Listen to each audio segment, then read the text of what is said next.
সুপ্রিয় আমার প্রিয় শিক্ষার্থীরা, আজকে অনলাইন ক্লাসে সকলকে স্বাগত জানাচ্ছি। আজকে যে টপিক নিয়ে আলোচনা করবো HSC higher mathematics second paper chapter 7 অর্থাৎ বিপরীত ত্রিকোণমিতি ফাংশন অঙ্কের সমাধানে অর্থাৎ পর্ব 5 আবার নতুন করে স্বাগত জানাচ্ছি।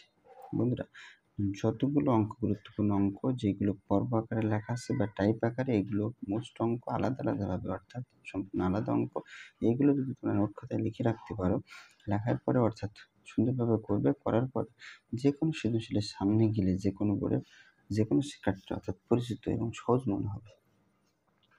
তাই তোমাদের কাছে রিকোয়েস্ট সম্পূর্ণ দেখার জন্য। দেখো অঙ্কটা দেওয়া আছে কেমন, sec স্কোয়ার ব্র্যাকেট দিয়ে tan ইনভার্স 2 যোগ cosec স্কোয়ার cot ইনভার্স 3 15 অর্থাৎ প্রমাণ করতে হবে।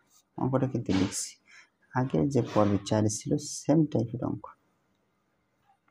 এখন আমরা যদি এখানে একটু ধরে নিই, দেখো এই sec স্কোয়ার আছে আর এখানে এই tan ইনভার্স 2 সমান থিটা ধরবো। এই কাজ সূত্র বলো তো, sec স্কোয়ার থিটা এর সূত্র।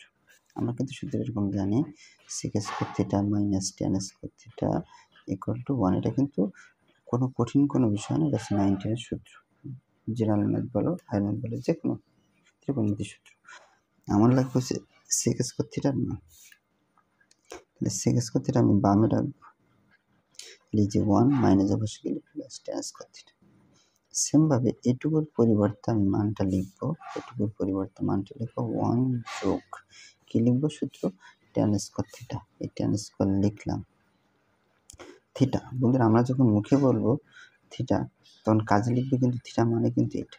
থিটা মানে কি লিখবো, tan ইনভার্স 2। আবার দেখো 1 plus tan square theta, theta মানে কিন্তু এটা লিখবো tan ইনভার্স 2 যোগ, এবার এটা সমান কি লেখা যায়, এই যে সূত্র এটুকু ধরলাম কিন্তু থিটা।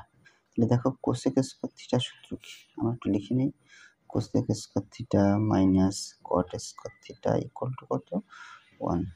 তাহলে যদি cosec স্কোয়ার থিটা লিখি, তাহলে এই 1 মাইনাস অবশ্যই গেলে প্লাস cot স্কোয়ার থিটা। তাহলে আবার বলছি cosec স্কোয়ার থিটা সূত্র কি, 1 প্লাস cot স্কোয়ার থিটা। এখন আমরা এটা লিখব cosec square theta, cosec square সমান কি লিখবো, 1 প্লাস cot স্কোয়ার লিখলাম। আর থিটা মানে কি বন্ধুরা, থিটা মানে হচ্ছে এই মানকে বোঝানো হচ্ছে কি বলতো, cot ইনভার্স 3 কে বোঝানো হচ্ছে। আমরা একটা শর্টকাট সহজ বুদ্ধিতে একবারই বলি, আমরা জানি tan ইনভার্স বাদ যায়, তাহলে বাদ গেলে এই যে কোন অনুপাত যেটা আমরা ধরেছিলাম না, এই 2 যাই হোক 2টা আগে বসে, আর এই যে পাওয়ারের মানটা পাওয়ারে বসে, অ্যানালাইসিস করলে একই কথা।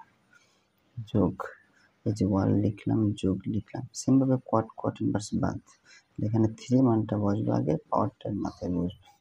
এখন দেখো 1 লিখলাম, 2 2 4 যোগ 1 যোগ 3 থেকে 9, এই যে 1 বসলো, 2 2 4 বসলাম, এই 1 3 থেকে 9, 9 1 10 14 কত 15।